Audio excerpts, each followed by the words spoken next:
আল্লাহ রাব্বুল আলামিন আদম আলাইহিস সালামকে সৃষ্টি করলেন জুমার দিনে। আবার আদম আলাইহিস সালামকে পৃথিবীতে যেদিন পাঠালেন সেই দিনটাও ছিল জুমার দিন। আবার আদম আলাইহিস সালামকে যেদিন জান্নাতে, বিশেষ করে জান্নাতের ভিতরে রাখলেন সেই দিনটাও ছিল জুমার দিন। আবার যেদিন জান্নাত থেকে বের করে দিলেন সেই দিনও ছিল জুমার দিন। এই যে আমরা যেই গ্রহের মধ্যে আছি, যেই পৃথিবীর বুকে আছি, আল্লাহ রাব্বুল আলামিন এই পৃথিবীটা যেই দিন সৃষ্টি করেছেন ওই দিনটাও ছিল জুমার দিন। শুধু তাই নয়, এই পৃথিবী লয় হবে, ক্ষয় হবে, ধ্বংস হবে, কিয়ামতের দিন কায়েম হবে। যেই দিন এই পৃথিবীটা লয় হবে, ক্ষয় হবে, কিয়ামত কায়েম হবে, ওই দিনটাও থাকবে জুমার দিন। অর্থাৎ এই পৃথিবীর শুরু থেকে, উত্থান থেকে পতন পর্যন্ত, সৃষ্টি থেকে শেষ হওয়ার দিন পর্যন্ত যতগুলো ঐতিহাসিক দিন আছে, ঐতিহাসিক ইতিহাস আছে, কাজ আছে, সবগুলাই সংগঠিত যেই দিন হয়েছে সেই দিনটার নাম হলো জুমার দিন। আল্লাহ আমাদের কবুল করুন, বলেন আমিন। এই দিনটার সাথে আর একটা দিনের সম্পর্ক আছে, কথাগুলো খেয়াল করেন। আমি আপনাদেরকে বিশেষ করে একটা মেসেজ দেই, সেই মেসেজটা হলো পৃথিবীর বুকে সবচাইতে দামি জায়গার নাম হলো মক্কাতুল মুকাররমা। দ্বিতীয় স্থান আছে মদিনাতুল মুনাওয়ারা। 3 নাম্বার সবচাইতে দামি জায়গা, তৃতীয় নাম্বার যেটা, সেটা হলো বাইতুল মাকদাস, অর্থাৎ মসজিদুল আকসা। এই 3টা জায়গা পৃথিবীর শুরু থেকে অদ্যাবধি পর্যন্ত সবচাইতে দামি জায়গা। কিন্তু ওই মসজিদুল আকসা জেরুজালেমদের হাতে আবদ্ধ, দখল করে দীর্ঘদিন যাবৎ তারা সেটাকে আয়ত্ত করে রেখেছে। আজান হয় না, ইকামত হয় না, নামাজ হয় না। প্রত্যেকটা রমজানে, মাহে রমজানের সর্বশেষ জুমার দিন, যেটাকে আমরা বলি জুমাতুল বিদা, গোটা পৃথিবীর মুসলমানেরা যারা ইসলামকে পছন্দ করে, যারা আল্লাহকে ভালোবাসে, যারা দিন ধর্মকে ভালোবাসে, যারা আল্লাহর ঘরকে ভালোবাসে, গোটা বিশ্বের সচেতন মুসলমান যারা, তারা এই জুমাতুল বিদার দিনটা জুমার নামাজের পরে বিশেষ করে একটা কর্মসূচি পালন করে। সেটা হলো জালিমদের হাত থেকে আল্লাহর ঘরকে রক্ষা করার জন্য সংগ্রাম, আন্দোলন, মিছিল, মিটিং, প্রতিবাদ স্বরূপ তারা একত্রিত হয় বিশ্বের প্রত্যেকটা জায়গায়। এই যে মসজিদুল আকসাকে রক্ষা করার জন্য যেই দিনটায় আন্দোলন হয় গোটা বিশ্ব জুড়ে, সেই দিনটা হলো রমজানের সর্বশেষ জুমার দিন। জোরে বলা যাবে কি সুবহানাল্লাহ? কিন্তু দুঃখজনক হলে সত্য, এটা আমাদের দেশে, এই যে কথা কয় না, আমাদের দেশে হয়, আমাদের দেশে এটা হয় না। আমরা অনেকে জানি, কিন্তু জানলেও আমল করতে পারি না। এটা নিয়ে যদি আবার নতুন করে আবার কিছু মানুষ বলবে, হুজুররা এক এক দিন এক এক ধরনের হাদিস বানায়, ইসলামটাকে তারা তৈরি করে, নাউজুবিল্লাহ বলেন। আসলে ইসলামটাকে আমরা বানাই না, হাদিস নতুন করে কোনো আলেম বলতে পারে না। আসল কথা হলো আমরা হাদিস সম্পর্কে জানি না, যেটা জানি না সেটা প্রথম জানলে মনে হয় এটা হুজুর নতুন বানাইছে। কথা ঠিক?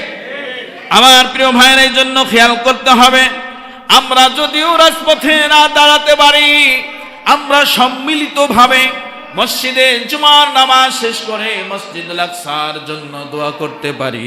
ফিলিস্তিনি মুসলমানদের জন্য দোয়া করা দরকার আছে না নাই? শুধু তাই নয়, আর মাত্র কয়েক ঘন্টা পর গোটা পৃথিবীতে পালন হবে ঈদুল ফিতর। একটু সবাই নিজের কানটা খাড়া করেন, নিজের ব্রেনের মধ্যে কথাটা নেওয়ার চেষ্টা করেন। আমার আপনার ভিতরে আগামীকাল যে ঈদ আসতেছে, এটা নিয়ে কোনো টেনশন আছে নাকি? কোনো ভয় আছে? কোনো সমস্যা আছে? কিচ্ছু নাই। যে যে প্রকারই হই না কেন, ধনী হই গরিব হই, নতুন জামা পরি আর পুরান জামা পরি, মনের ভিতরে কোনো ভয় নাই। আগামীকাল ঈদুল ফিতর হবে, যেহেতু চতুর্পাশে বৃষ্টি হচ্ছে, হয়তো মাঠে নামাজগুলো হবে না, মসজিদের ভিতরে ভিতরে নামাজগুলো আদায় হবে। তাহলে আমাদের ভিতরে এতটুকু স্বস্তি আছে, আগামীকাল ঈদুল ফিতর, যা কিছু আয়োজন করতে পারি না কেন নামাজ অবশ্যই আদায় করব, কোনো ভয় নাই। কিন্তু এই জায়গা থেকে আমি আপনাকে একটু চিন্তার খোরাক দেই, খেয়াল করেন। এই যে মুসলিম রাষ্ট্রে ইরানের ভিতরে ওই যে সাদা কুত্তা লাল কুত্তা বাহিনীগুলো মুসলমানদের উপরে যেইভাবে মিসাইল ছুটতেছে, তাদের উপর দিয়ে যেইভাবে গুলিবর্ষণ চলছে, মানুষগুলো সর্বক্ষণ আতঙ্কের ভিতরে রয়েছে। ইফতারি সামনে নিয়ে বসেছে, হঠাৎ করে বাতিলের বুলেটটা এসে ঝাঁঝরা করে দিয়েছে বুকটাকে। ইফতার ছড়িয়ে ছিটিয়ে পড়ে আছে, মানুষের লাশটা খণ্ড বিখণ্ড হয়ে রক্তাক্ত হয়ে আছে। স্ত্রী স্বামীর দিকে তাকাতে পারছে না, স্বামী স্ত্রীর দিকে তাকাতে পারছে না, সন্তানরা মা বাবার কাছে ভিড়তে পারছে না। কখন যেন জালিমের বুলেট এসে আমাদের অন্তরটা ঝাঁঝরা করে দেয়। এমন একটা চিন্তা পরিস্থিতি, কঠিন সময় পার করছে ইরানের মুসলমানেরা। আজকে তাদের জন্য কতটুকু ব্যথা হৃদয়ে অনুভূত হয়েছে। এবার আমি আপনি যদি প্রত্যেকেই নিজের দিকে আঙ্গুলটা বাঁকা করে একটু খেয়াল করে নিজেকে প্রশ্ন করি, আল্লাহর রসুল বলেন যে একজন মুসলমান আর একজন মুসলমানের ভাই, আল মুসলিমু আখুল মুসলিম, একজন মুসলমান আর একজন মুসলমানের ভাই। সাহাবায়ে কেরাম প্রশ্ন করলো, ইয়া রাসূলুল্লাহ, এটার ব্যাখ্যা জানতে চাই। বিশ্ব নবী সাল্লাল্লাহু আলাইহি ওয়াসাল্লাম বলেন, আমার সাহাবীরা শোনো, তোমার যেই যে 3 হাত 3.5 হাত বডি আছে, এই বডির ভিতরে যদি কোনো অংশে কোনো একটা অঙ্গের ভিতরে যদি তোমার কেটে যায়, কাটা লাগে, আঘাত পাও, যদি তোমার হাঁটতে গিয়া পায়ের মধ্যে কাটা ফুটে, এটা কি শুধু তোমার পাটাই ব্যথিত হবে নাকি তোমার বডিটা জানবে? কথা শুনতেছেন? বিশ্বনবী ব্যাখ্যা দিচ্ছেন, কথা কাইল করে শোনেন। আল্লাহর নবী বলছেন, আমার সাহাবীরা, তোমার অঙ্গের ভিতরে যদি তোমার একটা কান কেটে যায়, শুধু কানেই ব্যথা পাবে না, তোমার বডিটা ব্যথা পাবে। তোমার শরীরের যদি কোনো হাতের একটা আঙ্গুল কেটে যায়, শুধুমাত্র তোমার আঙ্গুলটাই ব্যথা পাবে নাকি গোটা শরীরটা জানবে? আমাদের সায়েন্স বলে, মানুষের শরীরের কোথাও যদি আঘাত পায়, এটা সর্বপ্রথম সিগন্যাল দেয় হলো ব্রেনের ভিতরে। ব্রেন এটাকে ক্যাচ করে, ক্যাচ করার পর এটা পুরা শরীরের মধ্যে পৌঁছায়া দেয়। তখন পুরা শরীরটাই চিন্তা করে, কি ভাই তুমি ল্যাংড়ায় হাঁটো কেন? কয় পায়ে একটু ব্যথা পাইছি। ওনার এই পায়ের ব্যথার কারণে ওনার চেহারায় ব্যথাটা ফুটে উঠছে, চোখের ভিতরে ব্যথাটা ফুটে উঠছে, কপালের দিকে তাকাইলে ব্যথা দেখা যায়, অঙ্গভঙ্গি হাঁটা চলা দেখলে ব্যথা দেখা যায় কি যায় না? আল্লাহর হাবিব সাহাবীদেরকে ব্যাখ্যা দিয়ে বোঝাচ্ছেন, আমার সাহাবীরা, কিয়ামত পর্যন্ত যত মুসলমান পৃথিবীতে আসবে, খেয়াল করে শোনো, আল মুসলিমু আখুল মুসলিম, একজন মুসলমান আর একজন মুসলমানের ভাই। তখন তুমি যেমন একটা শরীরের ভিতরে একটা অঙ্গে ব্যথা পাইলে গোটা শরীরটা জানে, গোটা বিশ্বের ভিতরে যদি কোনো মুসলমান নির্যাতিত হয়, যদি কোনো মুসলমান মার খায়, যদি কোনো মুসলমান জেলে যায়, যদি কোনো মুসলমানের ফাঁসি হয়, যদি কোনো মুসলমান দেশে বোমা পড়ে, যদি কোনো মুসলমান দেশের উপর আঘাত আসে, ও মুসলমানেরা, গোটা বিশ্বের মুসলমানদের আহ করে বলা উচিত, কষ্ট পাওয়া প্রকাশ করা এটা উচিত।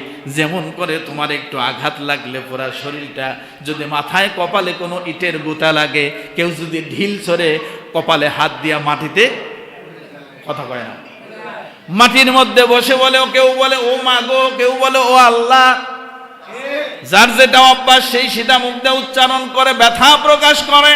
কিন্তু এই যে ইরানের বুকে জালেমরা বোমার বক্ষবৃন্দের বিস্ফোরণ ঘটাচ্ছে, তাদের উপরে যে জুলুম আর নির্যাতন ঘটাচ্ছে, এবার আপনি আপনাকে আমাকে যদি একটু এই যে বুকের মধ্যে হাতটা রেখে প্রশ্ন করি, আল্লাহর নবী যে বলছে গোটা মুসলমানরা হলো একটা দেহের মতো, তাহলে ওই দেশে যে মানুষগুলো মরে যাচ্ছে, শহীদ হয়ে যাচ্ছে, জালিমরা বোমা মেরে সব কিছু উড়িয়ে দিচ্ছে, ও মুসলমান, তুমি একজন ইমানদার, রোজাদার, নামাজদারি মানুষ, তোমার ভিতরে কতটুকু ব্যথা লেগেছে? কথা শুনতেছেন? তাহলে এই যে ইরানের বিরুদ্ধে, মুসলমানদের বিরুদ্ধে এই যে ষড়যন্ত্র চলছে গোটা বিশ্বময়, ভারতে মুসলমানরা নির্বিঘ্নে নামাজ পড়তে পারছে না। আমরা এই যে রমজান মাসে আমি দেখেছি অনলাইনে ইতিকাফে বসেছে মুসলমান ভারতে, মসজিদের চারপাশে কেরোসিন ঢেলে মসজিদে আগুন দিয়ে জ্বালায় দিয়েছে। এই যে ব্যথাটা যদি অনুভূত না হয়, আর যদি আপনি এই দেশে বসে বসে ইতিকাফে বসেও যদি বলেন ভারত আমাদের বন্ধু, কথা বলছেন না কেন? ওই দেশে মুসলমান ইতিকাফে বসে আল্লাহর ঘর মসজিদে পেট্রোল দিলে আগুন জ্বালিয়ে দিল, আর আপনি বাংলাদেশের কোন একটা মসজিদে ইতিকাফে বসে এবার যদি বলেন যে ভারত আমাদের বন্ধু, তাহলে আল্লাহ রাসূল যে বলে কুল্লু মুসলিম আখুল মুসলিম, যে একজন মুসলমান আর একজন মুসলমানের ভাই, একজন গোটা বিশ্বের মুসলমানরা হলো একটা দেহ। তাহলে এই দেহটা আমাদের ভিতরে সুস্থ আছে না অসুস্থ? আমার হাত একটা কেটে গেছে, আমার অন্য শরীর জানেই না, মুখেও জানে না, চোখেও জানে না, ব্যবহারেও বুঝি না, তাহলে উনি কি সুস্থ? কথা বোঝা যায়? তাহলে এক দেশের মুসলমান নির্যাতিত হয়, আমার দেশের আলেম ওলামা নির্যাতিত হয়, আমার দেশের কোরআনের কর্মীরা নির্যাতিত হয়, আর আমি নিজের রুমে বসে বসে হাতে তালি দেই, তাহলে বুঝতে হবে এটা সুস্থ মস্তিষ্কের মানুষ নয়, এটার ইমানে পচন ধরেছে, এটার দেহের মধ্যে পচন ধরেছে, এমন পচন এটা জাহান্নামের আগুন ছাড়া আর কোনোদিন শুদ্ধ হবে না। ঠিক না ঠিক? আজকে আমরা আগামীকাল ঈদ করব, আমি আপনাকে ওই জায়গাটায় নিয়ে যাচ্ছি। এখন যদি আমরা ওই ইরানের ফিলিস্তিনের মুসলমান হতাম, ইরানের মুসলমান হতাম, এখানে নিশ্চিন্তে বসে থাকার কোনো সিস্টেম ছিল নাকি? চিন্তা হতো কখন যেন মসজিদের সাথে বোমা পড়ে, কখন যেন দেহটা ছিন্ন ভিন্ন হয়ে যায়। এরপরেও আল্লাহ আমাদেরকে এই পর্যন্ত এতটুকু রেখেছেন, যে দিলটা আমার ভিতরে আছে, যে ব্রেনটা মাথায় আছে, যে চিন্তা শক্তিটা আমার ভিতরে আছে, সেইটাকে কাজে লাগায়া ওই মসজিদুল আকসা সহ ওই যে ইরানের মুসলমানদের সহ গোটা বিশ্বের মুসলমানদের জন্য কায়েমুন ওয়াক্কে আল্লাহর দরবারে সাহায্য প্রার্থনা করা দরকার আছে না নাই? আমার প্রিয় ভাইরা খেয়াল করেন, আজকে জুমাতুল বিদা, কোরআনে কারীমের মধ্যে এমন একটি মুসলমানদের সম্মান বৃদ্ধির জন্য একটা আয়াত নাজিল করছেন আল্লাহ পাক রব্বুল আলামিন। সূরাতুল মায়েদার ভিতরে আল্লাহ পাক বলেন, আল ইয়াউমা আকমালতু লাকুম দীনাকুম ওয়া আতমামতু আলাইকুম নি'মাতি ওয়া রাদিতু লাকুমুল ইসলাম দীনা। আল্লাহ বলেন, আল ইয়াউমা আকমালতু লাকুম, আমি ইসলামটাকে পরিপূর্ণ করে দিয়েছি, তোমাদের ধর্মটাকে পরিপূর্ণ করে দিয়েছি। কার কথা? সূরা মায়েদার মধ্যে আল্লাহ বলেন, আল ইয়াউমা আকমালতু লাকুম, এই শোনো, তোমাদের জন্য ধর্ম, তোমাদের জন্য ইসলামটাকে আমি আল্লাহ পরিপূর্ণ করে দিছি। এই ইসলামটাকে পালন করার জন্য তোমার কোনো পেশাবের কাছে যাইতে হবে না। ইসলামটাকে নতুন করে সাজানোর জন্য তোমার ভারতের কাছে যাইতে হবে না। ইসলামটাকে সাজানোর জন্য আমেরিকার কোনো সাহায্যের দরকার। এই কথা শুনতেছেন? ইসলামকে পরিপূর্ণ করে দিয়েছেন যিনি, তিনি কে? আল্লাহ পাক বলছেন, ইসলামে যা যা তোমাদের লাগবে সব আমি দিয়ে দিয়েছি। সুবহানাল্লাহ বলেন। তাহলে ইসলামটাকে পালন করার জন্য আর কারো কাছ থেকে ইসলাম ধার করে আনার কোনো দরকার আছে নাকি? আল্লাহ বলেন, আমি ইসলামটাকে পরিপূর্ণ করে দিয়েছি তোমাদের জন্য, আর দিন হিসেবে, ধর্ম হিসেবে আমি ইসলামকে মনোনীত করে দিয়েছি। সুবহানাল্লাহ বলেন। এই উম্মতি মুহাম্মাদীর শ্রেষ্ঠত্বর ঘোষিত এই সম্বলিত যে আয়াতটা সূরাতুল মায়েদার মধ্যে এসেছে, ৩ নং আয়াত, আল্লাহ পাক এই যে আমাদের কেন্দ্র করে যে আয়াতটা নাজিল করলেন, ইসলামকে কেন্দ্র করে, ধর্মকে কেন্দ্র করে, মুফাসসিরগণ বলেন এই আয়াতটাও নাজিল হয়েছে জুমার দিনে। সুবহানাল্লাহ বলেন। কোন দিনে? তাহলে জুমার দিনের সাথে মুসলমানদের ইমানের, ইবাদতের সম্পর্ক আছে না নাই? আমি গাড়িতে উঠতে পারতাম নামাজের আগেই, কিন্তু উঠবো না। কেন? কারণ গাড়িতে উঠলে আমার জুমার নামাজ মিস হবে, আমার ভিতরে চিন্তা থাকবে। বাড়িতে আমি একদিন পরে যাব, 6 ঘন্টা 12 ঘন্টা পরে যাব, কিন্তু জুমার নামাজ মিস হয়, এই আশঙ্কা নিয়ে আমি গাড়িতে উঠতে পারি না, কারণ এটা আমার কাছে ইমানের সাথে এটার সম্পর্ক। আমার জেল হতে পারে, কিন্তু জুমা আমি ছেড়ে দিতে আছে। এতটুকু আস্থা, বিশ্বাস, ভালোবাসা আছে। এটা যদি থাকে আল্লাহ পাক অবশ্যই ক্ষমা করে দিবেন ইনশাআল্লাহ। যারা বলেন ইনশাআল্লাহ, আল্লাহ তাআলা আমাদের সকলকে ক্ষমা করে দিন, বলি আমিন। হযরত আব্দুল্লাহ ইবনে আব্বাস রাদিয়াল্লাহু তাআলা আনহু বলেন যে এই আয়াতটা যখন নাজিল হলো, আমরা যখন রাসূলের পবিত্র জবান দিয়ে আয়াতটা শুনতেছিলাম, আর এটা শোনার পর আমাদের ভিতরে যে আনন্দ উপলব্ধি হতে থাকলো জুমার দিন, এটা কাফের মুশরিক ইহুদিরা এটা শুনতে পেল যে ওদের কাছে এমন একটা আল্লাহর পক্ষ থেকে ঘোষণা আসছে।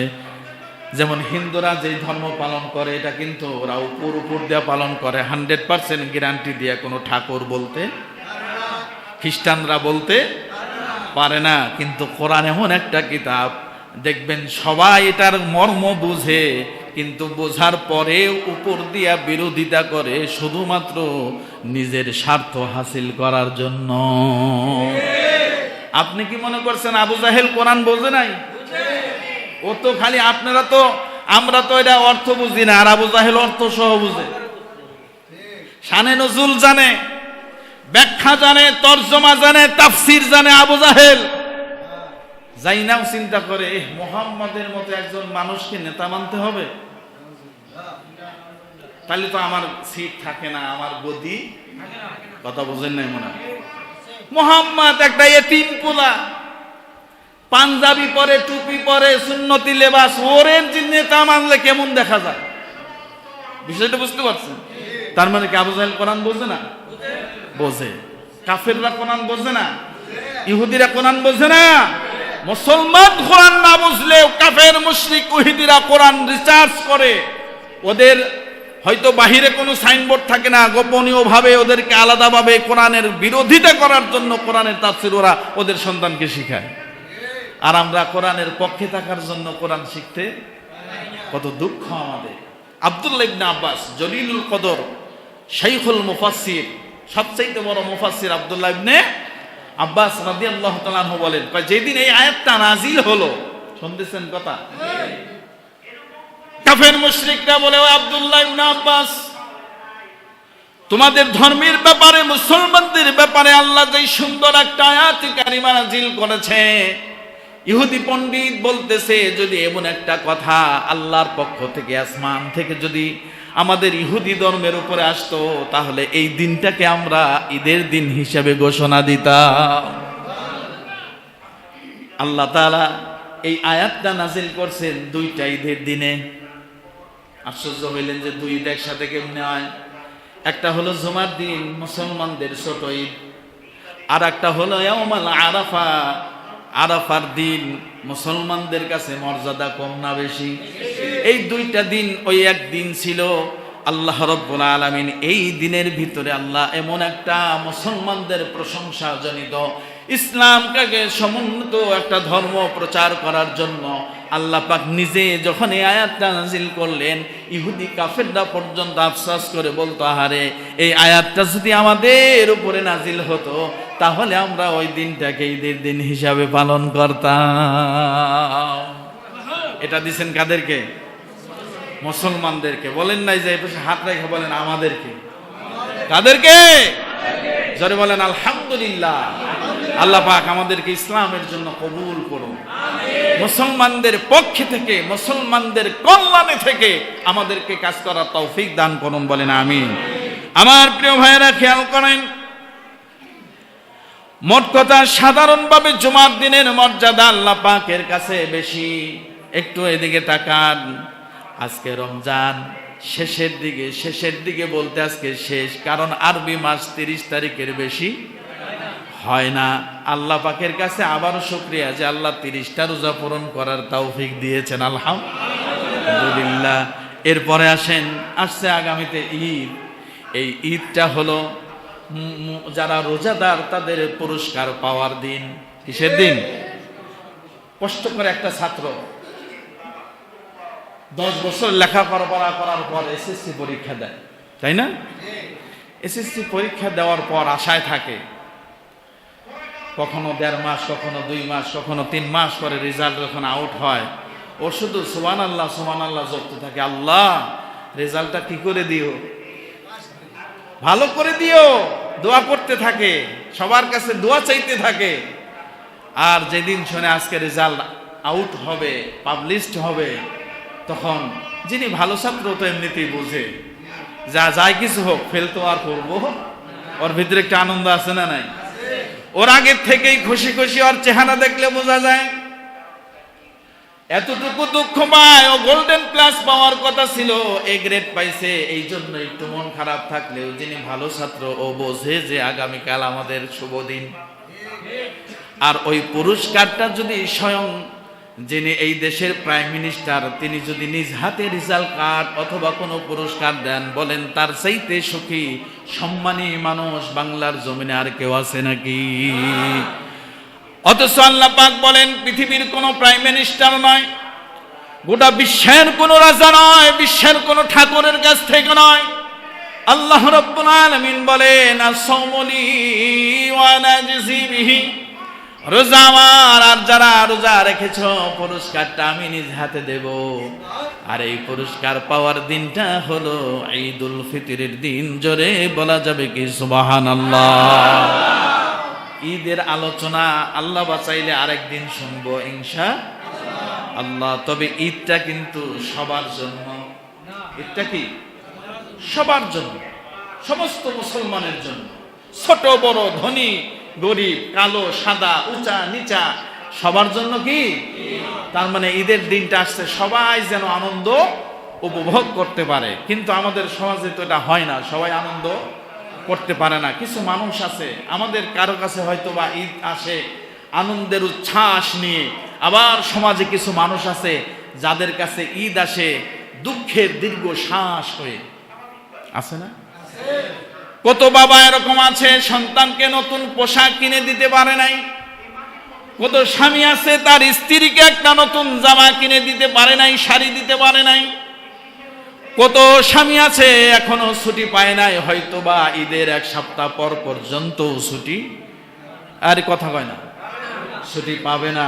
যারা বিশেষ করে সিকিউরিটি গার্ড আছে, এই কথা শুনতেছেন, বিভিন্ন যারা ছোট চাকরি করে, এদের ভিতরের যে হাহাকার, যদি আপনি ওর বুকের উপরে হাত একটু রাখতে পারতেন, আপনার ভিতরে যদি মানুষত্ব বোধ থাকে একটু হলেও বুঝতে পারতেন।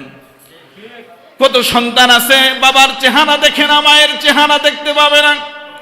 কত সন্তান আছে ওই প্রবাসের মাটিতে হাউমাউ করে কাঁদতেছে, প্রবাসের মাটিতে ঈদের চাঁদ উঠছে। কালকে আমার প্রবাসী এক বন্ধুর পোস্ট দেখতে পেলাম, আমাদের কাছে ঈদের দিন শুক্রবার, জুমার দিন, এগুলার মধ্যে অন্যান্য দিনের মধ্যে কোনো পার্থক্য নাই।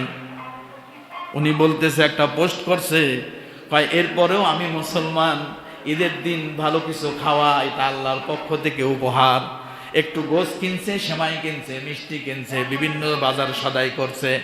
বলতেছে যদিও আমার দেহটা প্রবাসে, কিন্তু আমার মনটা পড়ে আছে ওই গ্রামগঞ্জে কাঁচা আঁকাবাঁকা পথের একটি কোনায় একটা ছোট্ট ঘরের মধ্যে আমার বাবা রয়েছে।